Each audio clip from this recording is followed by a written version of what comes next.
Welcome back to this week's morning inspiration and spiritual class. It's a continuation of last week's class, How to Overcome the World. Yahweh has girded you. In breaking down the word be, the next definition of be is to have a place or position.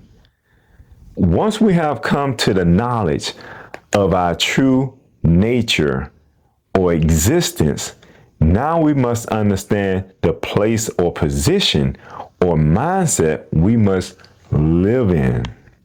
Webster's New World Dictionary defines place as a situation or state, the customary, proper, or natural position, time, or character. For far too long, we've been in a situation or state of hell, a state of hell, physically and spiritually. But our natural state or position or character is heaven. Did you know that? We are heavenly beings. Our position, place, or state of mind must be heavenly. In the book of Ephesians, chapter 1, verse 19. Let's turn to the book of Ephesians, chapter 1, verse 19. Let's read. And what is the exceeding greatness of his power to usward who believe, according to the working of his mighty power? Ephesians 1:20, which he wrought in Christ, when he raised him from the dead and set him at his own right hand in the heavenly places. Ephesians 1:21. Far above all principality and power and might and dominion and every name that is named, not only in this world, but also in that which is to come. Let's turn to Ephesians 2:6. And have raised us up together and made us sit together in heavenly places in Christ, Yahweh ben Yahweh. Here we see that Christ, Yahweh ben Yahweh, the Son of Yahweh, was raised in this heavenly place. And as we become raised in the knowledge, we are also made to sit together with him in this heavenly place, this heavenly mind. So if we were meant to abode in heaven, what is heaven? According to Merriam-Webster's dictionary, it's a place or condition of utmost happiness. Now this sounds good, right? To be in a place of complete happiness? In the book, What is Heaven?, written by the most honorable Yahweh Yahweh, he said, heaven is not a temporary phenomenon or state. It's a continuous, eternal state, never ending. It never changes. Yahweh Yahweh also said morality is the foundation to heaven. And he went on to say, moral behavior is not an option in the kingdom of Yahweh. It is a requirement. But the point is, our natural state, position, and place is heaven. To be, we must be heavenly. In the lesson today, Yahweh Yahweh said to overcome the world, we must first be. And from the little information that was shared, the word be means to exist, but not just to exist, but to exist in a heavenly fashion. And like Yahweh Yahweh said, it's not a temporary place or position. This state of mind must be permanent, and it's required of you to exist as a real being. The next part of this message or study goes into the word conscious. How does conscious play a role on our journey or in our journey? To be conscious means we have to be raised up from a mundane, earthly, horizontal position to an upright, spiritual, vertical position. This is an example of the widow's son being raised.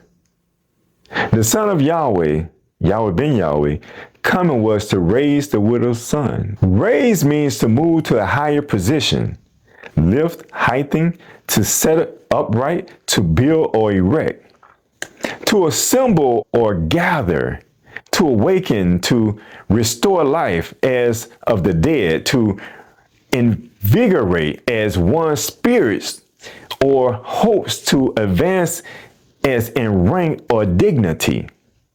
See, the word raise is in my name, Jeremiah.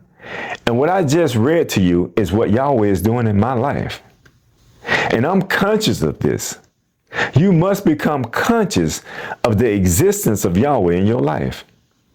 You must become conscious of the existence of the Most High in your life. That's what I'm talking about when I share the little information about the word be. That real being that exists within you is the Creator, the Most High, the God of heaven and earth, YHWH, Yahweh. When you become heavenly minded, that's the mind of Yahweh. That is what we must be conscious of, the existence of Yahweh in you, in us. So what does the word conscious mean?